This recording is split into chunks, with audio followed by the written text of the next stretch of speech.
For 12 in your town, we're taking to the skies like junior birdmen. Remember junior birdmen? No, I don't, but something like that, Kevin. Have you ever wanted to soar, though, like a bird? No. No. But I was invited to take a flight with a member of the Michigan Ultralight Flying Club based out of Clio. I got a look at the trees just as the colors were starting to change. It was really cool. Take a look. I mean, here we've got, this is for steering. We've got throttle over here. It's not uncommon to find Bob Linker getting ready for his latest flight on his powered parachute. I always make sure that, you know, the leading edge of the strings aren't tangled up with the trailing edge. We're in Clio at Alkay Airport.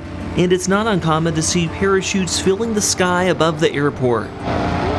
The Michigan Ultralight Club is based out of here.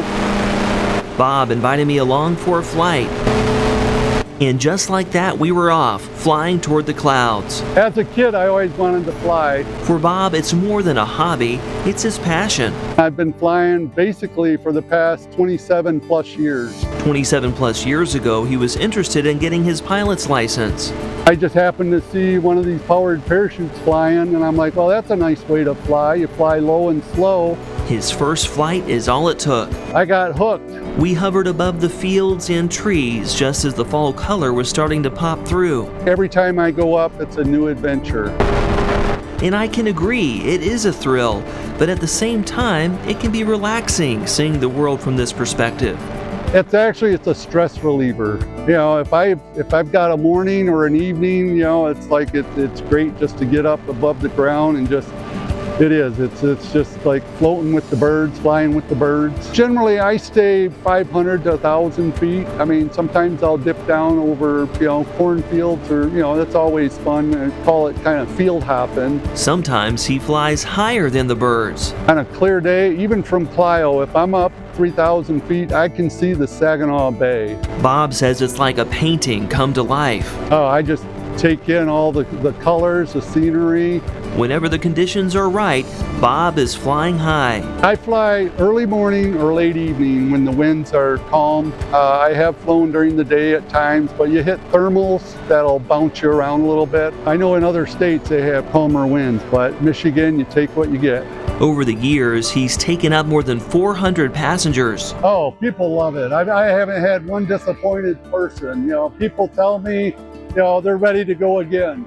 He wants to share the joy he feels. I love sharing the passion to fly. Right now, the Ultralight Club has more than 50 members, but they'll always take more. Once you've trained, you can actually rent a plane for like 30 bucks an hour. He also encourages anyone who may be interested in learning how to fly a powered parachute to give it a try. You just may find out you have a love for being in the sky just as much as Bob does. It's a fun sport.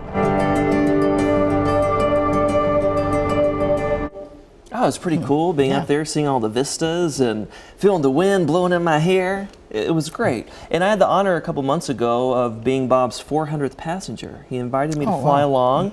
And I said, well, hey, Bob, can I get another one toward fall to catch the fall color? And for those who are afraid of heights, Bob says, you know, it's a different feeling being up there. He says he gets the shakes being on his roof, but it's different when you're up there soaring around. And the good thing about a parachute, Kevin, you know, if the engine goes out, which is rare, you just float on down to earth. So maybe I'll get you up there one of these days. Yeah, but again, if you're interested, you can check out the Ultralight Flying Club in Clio. My thanks again to Bob.